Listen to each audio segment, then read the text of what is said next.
بسم اللہ الرحمن الرحیم لقد کان لکم فی رسول اللہ اسوۃ حسنہ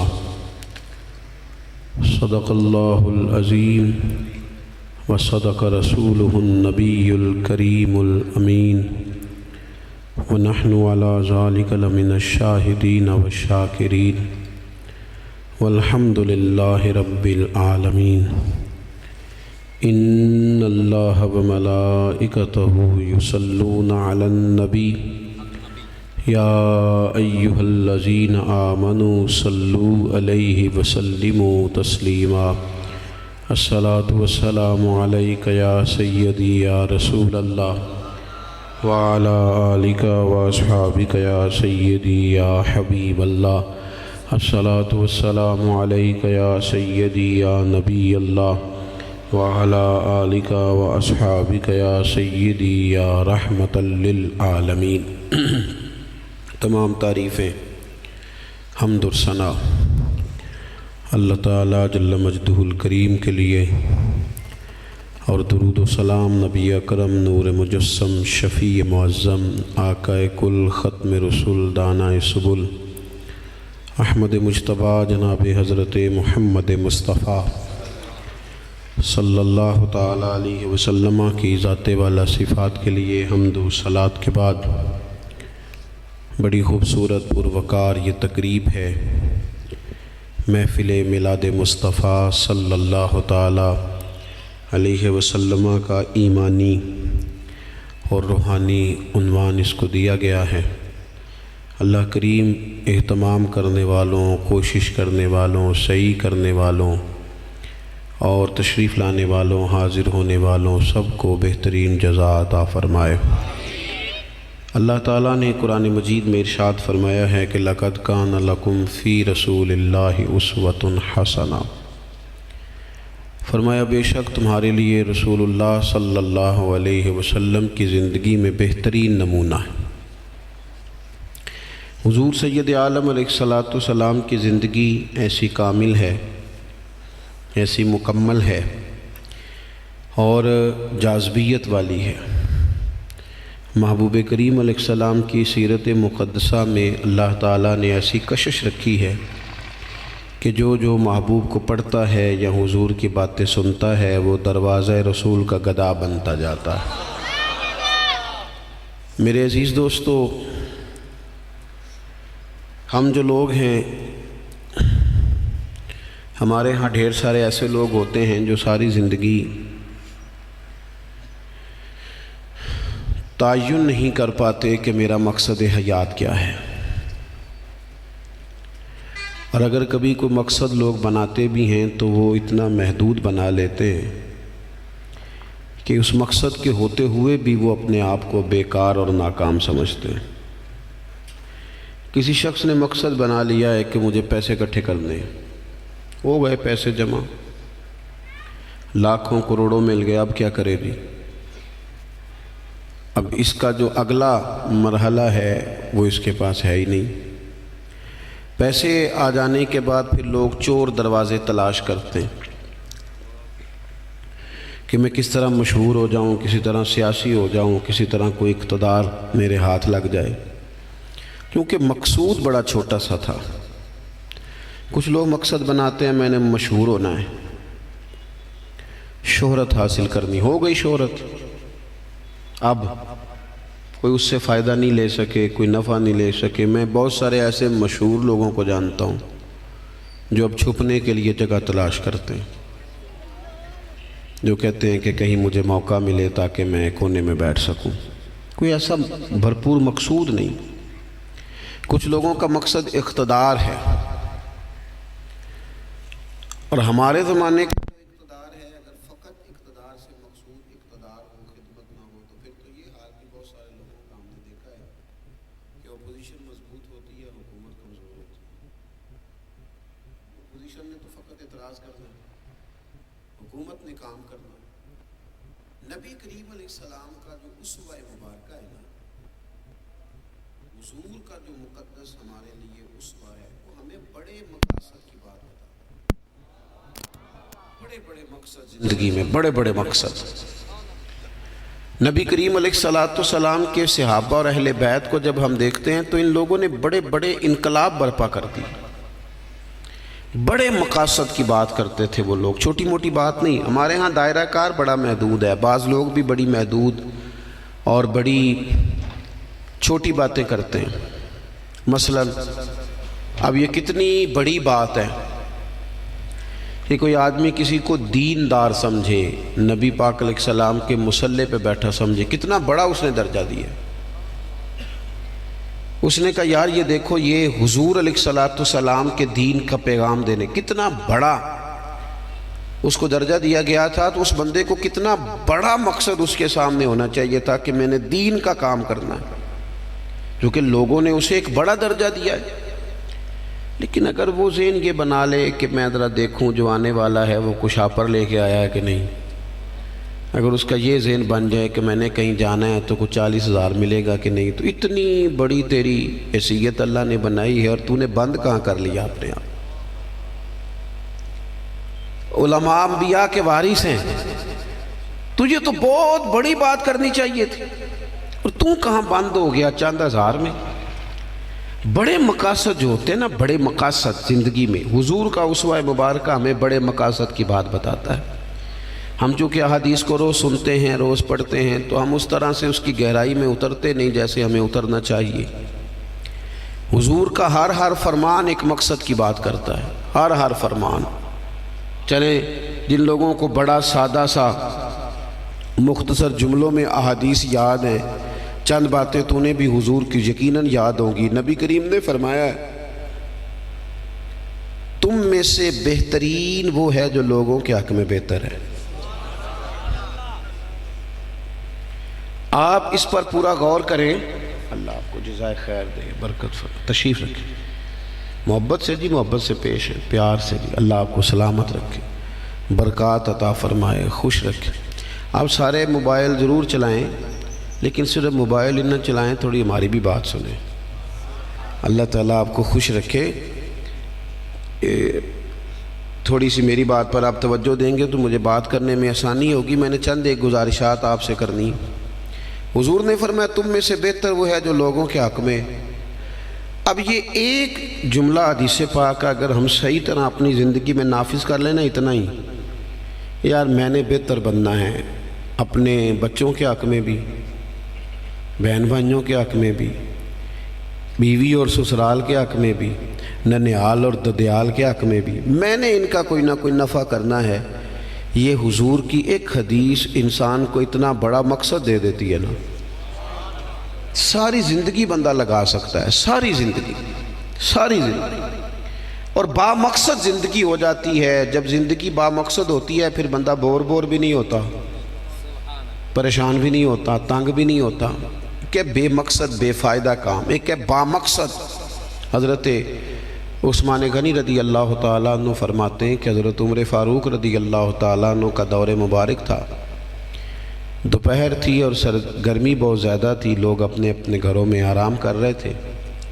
مجھے کسی مجبوری کے لیے اپنے گھر کی چھت پہ جانا پڑا تو میں نے دیکھا کہ ایک شخص بوڑھا اونٹوں کو ہانکتا ہوا آ رہا ہے۔ میرے ذہن میں خیال آیا کہ یار ساری دنیا دوپہر کو سو رہی ہے، شدت کی دھوپ ہے، آپ بھی سو جاتے، عصر کے وقت آپ اونٹوں کو چرا لیتے۔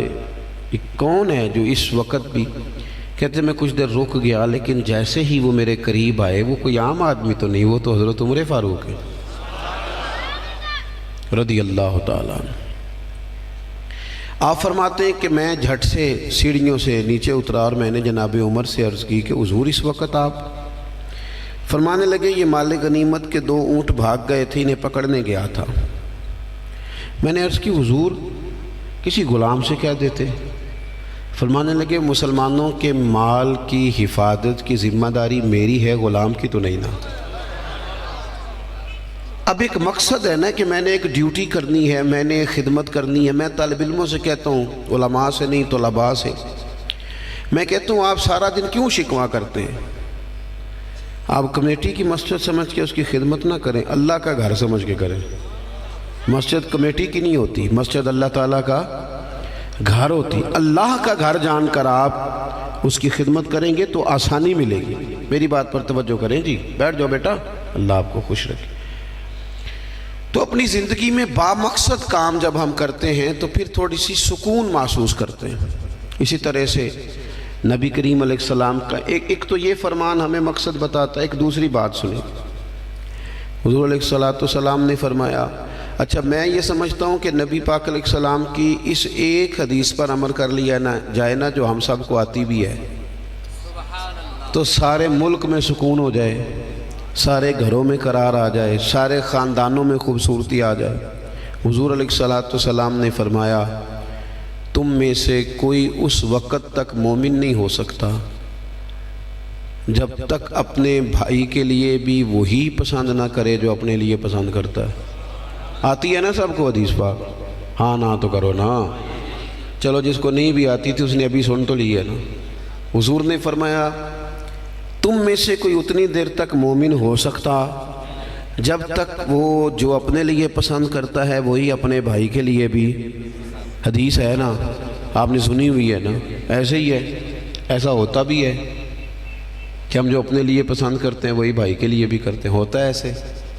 ہم پتہ کیا کرتے ہیں، دکان پہ کپڑے خریدنے جائیں نا تو کہتے ہیں یار کوئی کپڑے دکھا، سوٹ سلوانا ہے، تو دو چار جوڑے خود لے لیے، پھر اسی انہوں آکید ہے ہوں کوئی دین دوان والے بھی وخا، وہ کڑے ہوندے نا جڑے پان والے نہیں ہوندے، ایسی بات ہی ہے نا۔ اب جو دینے ہیں وہ بھی، یعنی وہ بڑا نیکی کر رہا ہے امیر آدمی، اپنے نوکر کو کپڑے دے رہا ہے، کہتا ہے یہ بالکل ٹھیک ہے، میں نے بس 2 دفعہ ہی پہنا پہ نیا، بالکل وہ بھائی نواں ہوندہ تو نہیں سی دینا، بالکل ٹھیک ہوتا تو دیتا۔ ہم کیا کرتے ہیں، ہم ماحول اس طرح کا ہم نے بنا لیا ہے کہ اپنی ذات، اپنے بچے، اپنا گھر، اپنا ادارہ اس میں بند ہو جاتے ہیں۔ ایک سوچ جو امت کی سوچ ہے، جو قومی اور عالمی سوچ ہے، اس سوچ کے مطابق ہم کوئی کام نہیں کرتے جب تک کہ ہم حضور کے اس مقدس فرمان پر نہیں غور کرتے کہ جو میں نے اپنے لیے پسند کرنا ہے وہی اپنے۔ تو مجھے بتائیے جب یہ سوچ ہوگی تو کوئی بندہ ملاوٹ والی چیز بیچے گا، غلط چیز سیل کرے گا، دنیا کو دھوکہ دے گا؟ لیکن ہم تو غور ہی نہیں کرتے، بس حدیث سن لی، معاملہ ختم ہو گیا۔ آپ دیکھیں امام غزالی فرماتے ہیں، نبی پاک علیہ السلام کے ساتھ حضور کے غلام تھے، ایک درخت پر محبوب نے اشارہ کیا کہ یہاں سے 2 مسواکیں اتاریے، سادی سی بات ہے نا، مسواکیں اتار لی گئیں، خادم اتار لایا، اس نے لا کے حضور کی بارگاہ میں پیش کی۔ ایک مسواک بالکل سیدھی تھی، ایک تھوڑی ٹیڑھی تھی۔ اب مسواک تھوڑی ٹیڑھی بھی ہو تو دانتوں پر چلنے سے انکار تو نہیں نہ کرتی، نہ کوئی دانت صاف کرنے میں کوئی حرج ہوتا ہے، تھوڑی سی ٹیڑھی تھی، ایک ذرا سیدھی تھی۔ تو نبی کریم علیہ السلام کی خدمت میں غلام نے دونوں پیش کر دی، تو محبوب نے ٹیڑھی مسواک رکھ لی اور سیدھی حضور نے غلام سے فرمایا کہ یہ آپ، آج کل تو یہ کام الا ماشاءاللہ مذہبی لوگ بھی نہیں کرتے۔ میں ایک جگہ دینی مدرسوں کے اہتمام کرنے والے جو لوگ تھے ان کی میٹنگ تھی، تو وہاں ایک صاحب نے بڑا تقویٰ بیان کیا، کہنے لگا میں نے کبھی مدرسے کی روٹی نہیں کھائی، حالانکہ مدرسے کا محتمم ہوں، میں نے نہیں کبھی چکھی، اتنا پرہیزگار ہوں۔ بعد میں میری باری آئی تو میں نے کہا جی میرا خیال ہے کہ آپ وہی روٹی کھایا کریں جو مدرسے میں پکتی ہے، آپ تقویٰ بدل دیں۔ آپ کو پتہ تو بیچارے بچے کھاتے کیا ہیں، جو کچھ کمیٹی کے صدر کے گھر پکتا ہے اور جو محتمم کے گھر پکتا ہے اسے غور کرنی چاہیے کہ طلباء کو وہی دے رہا ہے، ان کے ساتھ بھی رویہ وہی ہے۔ کیوں نہیں ان چیزوں کو سمجھتے کہ ہمیں نبی پاک علیہ السلام نے کن مقاصد حیات سے آگاہ کیا؟ اللہ کے حبیب علیہ السلام نے فرمایا ٹیڑھی مسواک مجھے دے دو، عرض کی حضور میرے ماں باپ قربان ہو، میری روح میری جان قربان ہو، آپ سیدھی رکھیں۔ حضور نے فرمایا نا بھئی میں نے خود ہی تو امت کو قانون دیا ہے کہ مومن وہ ہے جو اپنے لیے پسند کرے وہی اپنے بھائی کے لیے بھی پسند کرے۔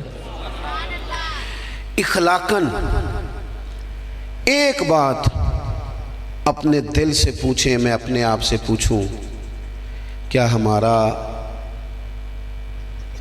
بہو کے بارے میں بھی وہی ذہن ہے جو بیٹی کے بارے میں ہے؟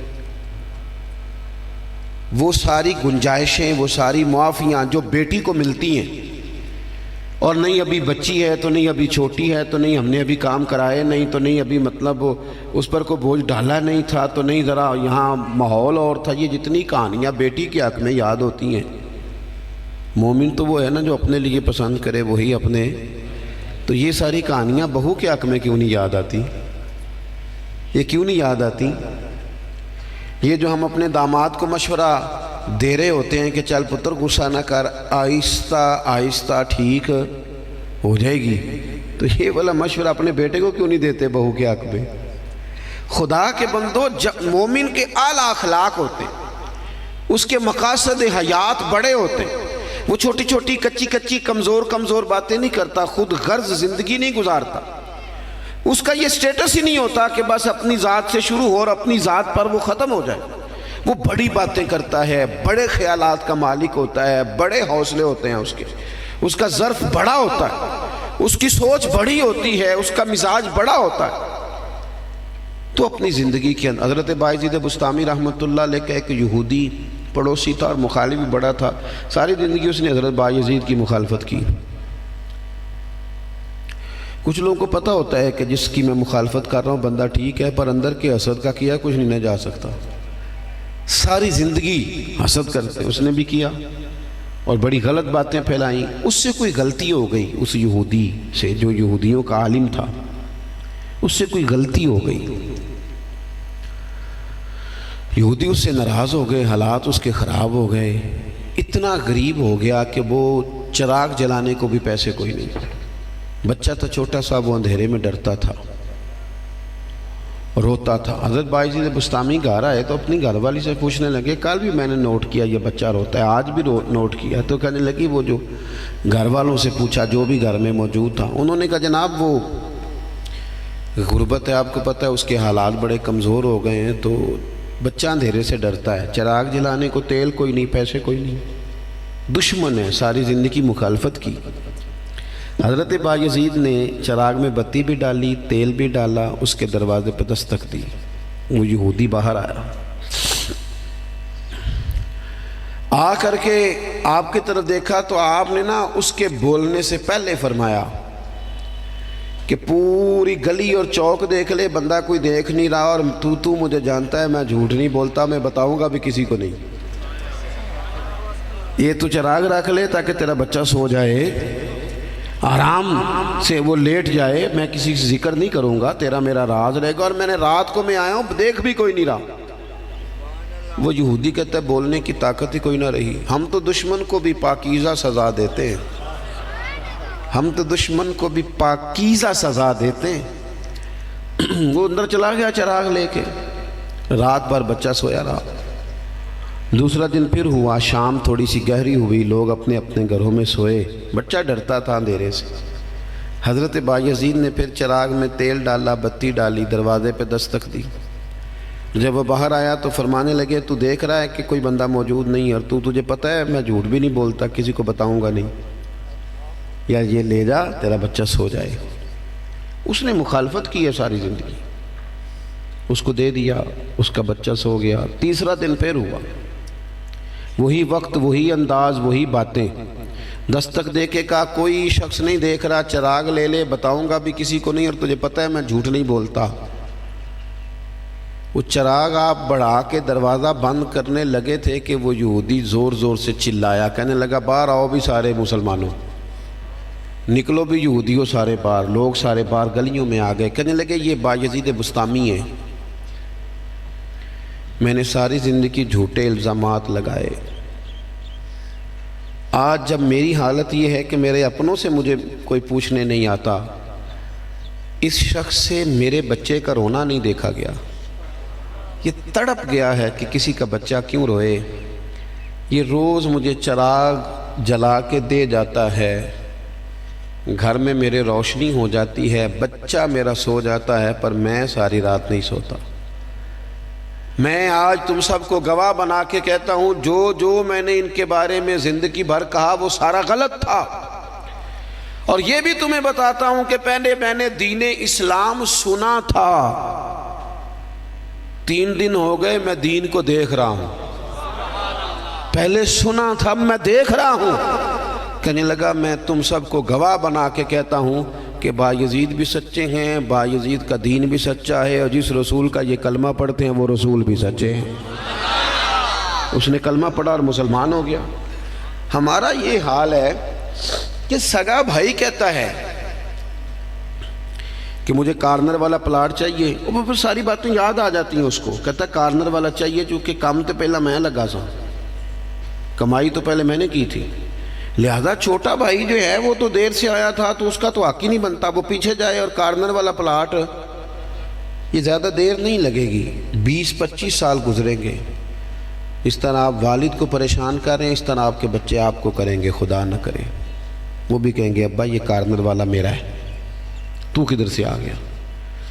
تو حضور نے ہمیں اعلیٰ مقاصد، اعلیٰ اخلاق، اعلیٰ کردار، بڑی باتیں کرنے کا۔ ہمارے پاس بڑی کہانیاں ہوتی ہیں پر ساری اپنے حق میں، بڑے دلائل ہوتے ہیں پر سارے اپنے حق میں، بڑی باتیں آتی ہیں پر ساری۔ ہمارے ایک بزرگ کہا کرتے تھے میں ایسے بیوقوفوں کو جانتا ہوں جو کوئی چیز بھی پھینکے نا تو اپنے گھر میں پھینکتے ہیں، حالانکہ بھولے بھلے بیوقوف اپنے گھر میں پھینکیں۔ تھوڑی سی نا خود غرضی کی چادر اتاری جائے، بڑی سوچیں پیدا کی جائیں، بڑے مقاصد پیدا کیے جائیں، تھوڑا سا نا بندہ کسی کے لیے بھی کبھی دعا کرے، کبھی اس کی آرزو ہو کہ کسی اور کے حق میں بھی وہ خیر کا جملہ کہے۔ حضرت مولا علی شیر خدا کرم اللہ تعالی وجہہ الکریم، میں نے یہ دیکھا ہے کہ جو بندے جس کے بچے روز 4,000 کے برگر کھا جاتے ہیں نا، اس کا ملازم اگر کہہ دینا کہ جناب اس دفعہ نا میرے لیے کچھ مشکل آ گئی ہے، کو 5,000 ایڈوانس چاہیے، تو جس کے گھر میں روز بچے کھانا پکنے کے باوجود 4,000 کا فاسٹ فوڈ کھاتے ہیں، وہ ملازم سے کہہ رہا ہوتا ہے تو خرچے کیوں نہیں کٹ کردا، اپنی طاقت کے مطابق خرچ کر۔ دوسروں کو نصیحت کرنا آسان ہے، لیکن کیا مسئلہ ہے کہ ہم اپنے بچوں کے حق میں جتنی آسانیاں چاہتے ہیں وہ دوسروں کے بچے نہیں، دوسروں کی اولاد نہیں۔ دوسرے کے گھر میں روشنی ہوگی تو ہم کیا سمجھتے ہیں کہ دنیا سے روشنی کم ہو جائے گی؟ کبھی بھی نور بانٹنے سے نور کم نہیں ہوتا۔ ایک شمع سے ہزاروں دیے بھی جل جائیں تو پہلی والی کی روشنی میں کبھی کمی نہیں آتی۔ اس لیے چھوٹی سوچوں سے باہر نکلا جائے، بڑی مضبوط مستحکم یہ سوچیں زندگی میں پیدا کی جائیں۔ اگر ہم محدود زندگی گزاریں گے تو پھر ٹھیک ہے، اپنی ذات سے بات شروع ہوتی ہے، اپنی ذات پہ ختم ہو جاتی ہے، اور یہ اس ملک میں یہ باقاعدہ پرموٹ کی گئی ہیں چیزیں، پرموٹ۔ جب تک کوئی میرے ساتھ چل رہا ہے تب تک وہ بالکل ٹھیک ہے، اور جس دن میرے ساتھ نہیں اس دن کوئی نہیں سمجھ آ رہی ہے آپ کو میری بات کی۔ ہمیں ساری دنیا کو بھی بدنام کرنا پڑے تو ہم نے ہر اس شخص پر الزام لگانا ہے جو میرے خلاف ہے۔ ایسا نہ کریں، آپ ان چیزوں سے تھوڑا باہر نکلیں، اور یہ سارے ہی کام کرتے ہیں، کسی ایک کا نہیں مسئلہ، سب سیاسی، سماجی، فلاحی، الا ماشاءاللہ مذہبی۔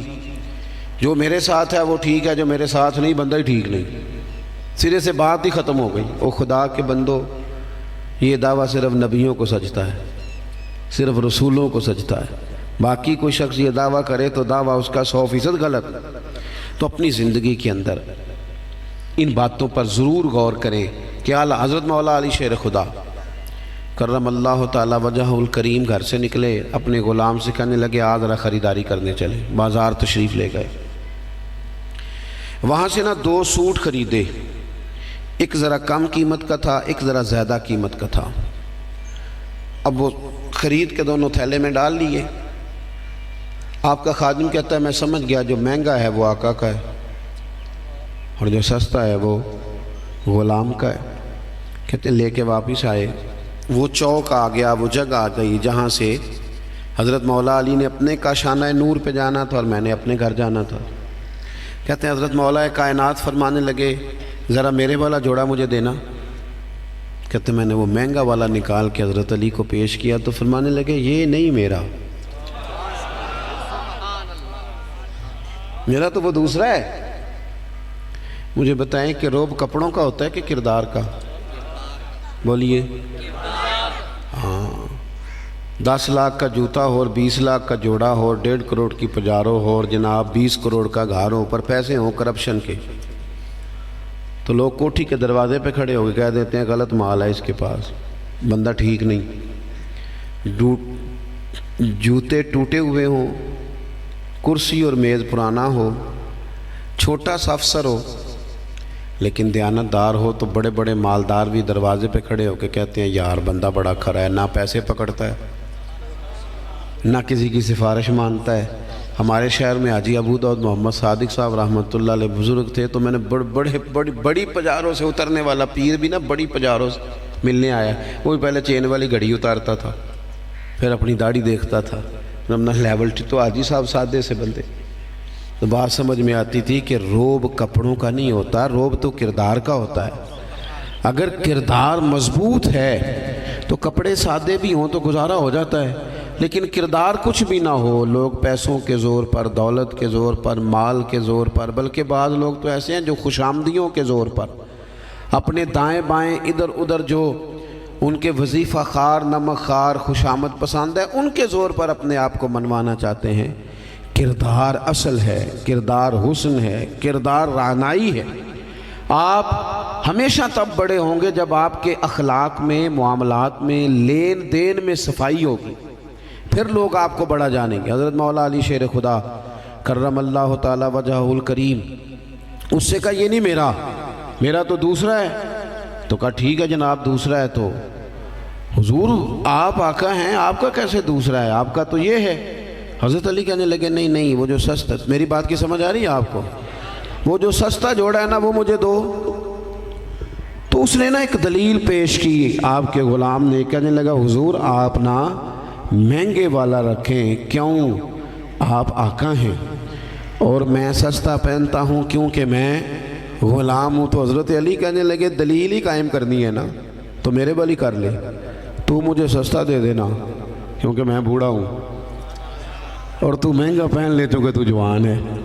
اگر کسی دلیل کی بنیاد پر ہی لباس پہننا ہے تو چلو اس طرح کرو، یہ والی دلیل قائم کر لو کہ بوڑھوں پر سستا بھی چل جاتا ہے، اور جوانوں کے لیے ذرا کپڑے مہنگے ہوں، ذرا اچھے نئے اور ڈیزائنوں کے ہوں تو ذرا جوان خوش ہوتے ہیں۔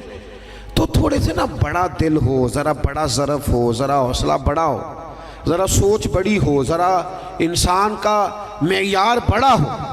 یہی بات بعد میں حضور کے صحابہ میں آئی۔ آپ دیکھ لیں حضرت عمر کو، دیکھیں حضرت عثمان کو، اور خلیفہ اول بلا فصل حضرت ابوبکر صدیق کو، حضرت مولا علی شیر خدا کو، ان لوگوں نے بڑی بڑی باتیں کی، بڑا حوصلہ تھا ان میں، یہ ہمیشہ انقلابی باتیں۔ حضرت عثمان غنی، ان کا مال آیا پڑا ہے، اب ہمارے ہاں تو لوگ مصنوعی قلت بھی پیدا کر لیتے ہیں، لیکن مال آیا ہوا ہے، قلت کے قحط کے دن ہیں، آ کے تاجروں نے کہا حضرت عثمان غنی سے کہ آپ جتنے کا خریدا ہے نا ہم تحقیق بھی نہیں کرتے، ڈبل لے لیں، ہمیں دے دیں۔ حضرت عثمان کہنے لگے مجھے زیادہ نفع ملتا ہے، انہوں نے کہا 3 گنا لے لیں، کہنے لگے زیادہ ملتا ہے، 4 گنا لے لیں، فرمایا زیادہ ملتا ہے، کہنے لگے اس سے زیادہ ہم نہیں دے سکتے۔ وہ بندہ بتائیں جو زیادہ دیتا ہے۔ حضرت عثمان غنی کہنے لگے مجھے تو 700 گنا کی امید ہے۔ جناب کس طرح؟ تو حضرت عثمان نے مسجد میں اعلان کروایا یا کسی ذریعے سے لوگوں تک پیغام پہنچایا کہ جو غریب گندم نہیں نہ خرید سکتا وہ آ کے لے جائے، آ کے لے جائے نا۔ فرمایا مجھے رب کی بارگاہ سے 700 گنا کی امید ہے۔ تو بڑا دل ہو، بڑا حوصلہ ہو۔ بس بات ختم کرنے لگا ہوں۔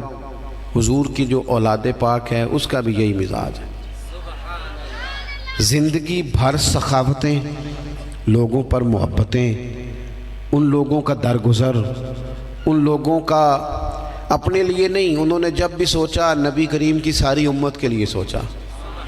حضرت امام حسن رضی اللہ تعالیٰ عنہ فرماتے ہیں میری والدہ سیدہ طیبہ طاہرہ حضرت فاطمہ الزہرا رضی اللہ تعالیٰ عنہ تو جب دعا مانگتی تھی تب بھی حضور کی ساری امت کے لیے مانگتی تھی۔ ان کی دعاؤں میں بھی بڑے دل کے ساتھ، بڑے حوصلوں کے ساتھ، بڑا اعزاز کے ساتھ بیٹھے رہتے۔ امام حسین بڑی شانیں تھی، سب کچھ تھا، لیکن انہوں نے گھر چھوڑا، قبیلہ چھوڑا، اس لیے کہ دین کی وہ بنیادیں جن کو کمزور کرنے کی کوشش کی جا رہی تھی وہ کہیں کمزور ہو نہ جائیں، وہ آگے بڑھے۔ 1,00,000 دینار آیا حضرت امام حسین کے پاس سویرے۔ کتنا؟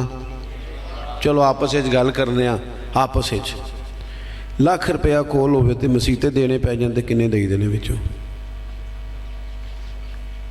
آپس دی گل نہیں دسدے کسے نوں، کنے مثلا چلیں بڑا کوئی زور لگائے گا تو 5,000 دے دے گا، 5,000۔ اور ذرا کبھی کسی جگہ پہ کمزوری آئے نا کوئی مالی طور پہ، تو سب سے پہلے لوگ وہ پیسے بند کرتے ہیں جو مسجد جاتے ہیں یا کسی غریب کی طرف جاتے ہیں، کہتے ہیں ہاتھ تنگ ہے۔ سب سے پہلے 1,00,000 دینار امام حسین کے پاس آیا، زور کے وقت پیسے آئے، عصر سے پہلے پہلے پاک محبوب کے پاک نواسے نے سارے بانٹ دیے، سب بانٹ دیے سارے۔ شہزادے عرض کرنے لگے حضور آپ کا کرتا پرانا ہو گیا تھا، کوئی 1-2 دینار رکھ لیتے تو کرتا نیا لے لیتے۔ فرمانے لگے اگر تو پہلے یاد کراتا تو میں سوچتا، یہی نہیں کہا رکھ لیتا، تو پہلے یاد کراتا تو میں غور کرتا۔ میرے عزیز تھوڑا سا نہ دل بڑا کرے۔ ہم نے اپنے بچوں کو سکھایا کہ کردہ سوچ، کچھ اپنے کردہ سوچ، ان سے کبھی کبھی یہ بھی کہا کرو بیٹا ملت کا سوچ، مذہب کا سوچ، وطن کا سوچ، قبیلے کا سوچ، بڑا دل کر، بڑی بات کر۔ ہمارے جوان اتنے باصلاحیت ہیں، اللہ کے فضل سے اتنے باصلاحیت ہیں کہ ایک بچہ پورے علاقے کو سنبھال سکتا ہے، لیکن ان کو بڑا دل نہیں ملتا، بڑا حوصلہ نہیں ملتا، بڑی تھپکی نہیں ملتی، پشت پناہی بڑی نہیں ملتی۔ وہ بیچارے محدود ہو کے رہ جاتے ہیں، محدود ہو کے کہ بس ٹھیک ہے گھر چل گیا، پیسے 4 آ گئے، کوٹھی چھوٹی بن گئی تو چھٹی۔ بھئی یہ کام تو غیر مسلم بھی کر لیتا ہے، یہ تو ساری دنیا کر رہی۔ جوانوں تھوڑا بڑا دل۔ اقبال کہتے ہیں ان کے بیٹے نے خط لکھا نا کہ ابا جی حالات کچھ خراب ہو گئے تو کوئی قرضہ لے لوں تھوڑا سا کسی سے، تو اقبال کہنے لگے دیار عشق میں اپنا مقام پیدا کر اور نیا زمانہ نئے صبح و شام پیدا کر۔ اور پھر فرمانے لگے میرا طریق امیری نہیں فقیری ہے، خود ہی نہ بیچ غریبی میں نام پیدا کر۔